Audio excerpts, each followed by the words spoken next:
নির্মাণাধীন বিদ্যালয় ভবনে বিদ্যুৎ সংযোগ দিতে পুরাতন টিনশেড থেকে খুলে নেওয়া হয়েছে মিটার। শ্রেণীকক্ষ বিদ্যুৎ বিচ্ছিন্ন, উপায় না থাকায় গরমের মধ্যেই চলছে কোমলমতিদের পাঠদান। এ চিত্র কিশোরগঞ্জ সদর উপজেলার কাশরারচর সরকারি প্রাথমিক বিদ্যালয়ের। 2022 সালে শিক্ষা মন্ত্রণালয়ের অর্থায়নে কাশরারচর, চৌধুরীহাটি ও শহরের 32 সরকারি প্রাথমিক বিদ্যালয়ে টিনশেডের পাশে আধুনিক ভবন নির্মাণের উদ্যোগ নেওয়া হয়। স্থানীয় ঠিকাদার শিবলি সাদিককে দেয়া হয় নির্মাণের দায়িত্ব। অভিযোগ উঠেছে কর্তৃপক্ষের তদারকি না থাকা এবং ঠিকাদারের গাফিলতিতে 3 বছরে 2 দফা মেয়াদ বাড়িয়েও শেষ হয়নি নির্মাণ কাজ।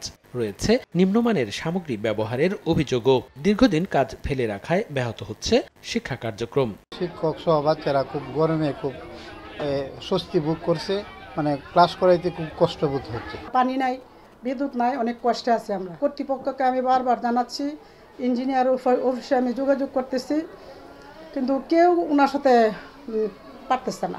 একটা বিম, একটা স্টেজ নাই, সব বেকাতেরার কাজ। তবে অভিযোগ অস্বীকার করে ঠিকাদার জানান 3টি প্রকল্পই শেষের দিকে। পুরাটাই মিথ্যা কথা যে নির্মাণের কাজ হয়েছে, কাজ শেষ। বৃষ্টি বাদলের দিনের জন্য এই বিদ্যুতের সংযোগটা দিতে একটু দেরি হয়েছে। বিষয়টি তদন্ত করে ব্যবস্থা নেওয়ার কথা জানিয়েছে সংশ্লিষ্ট কর্তৃপক্ষ। চৌধুরীহাটির কাজটা ঠিকাদার বেশ কিছুদিন ফেলে রেখেছে, এই জন্য আমরা তাকে পিপিআর অনুযায়ী যে চিঠি দেওয়া সেটা আমরা দিয়েছি। খুব শীঘ্রই আমরা এটা ভিজিট করব। যদি স্পেসিফিকেশন বহির্ভূত কোনো কাজ ঠিকাদার করে থাকে তাকে আমরা লিখিত আকারে অভিযোগ দিব। আমি আমার দপ্তর থেকে ভিজিট করে যদি কোনো ত্রুটিপূর্ণ কাজ থাকে তা সংশোধন উদ্যোগ গ্রহণ করব।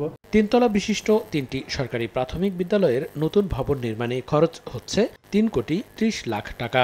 বাস্তবায়ন করছে স্থানীয় সরকার প্রকৌশল অধিদপ্তর। সময় সংবাদ, কিশোরগঞ্জ।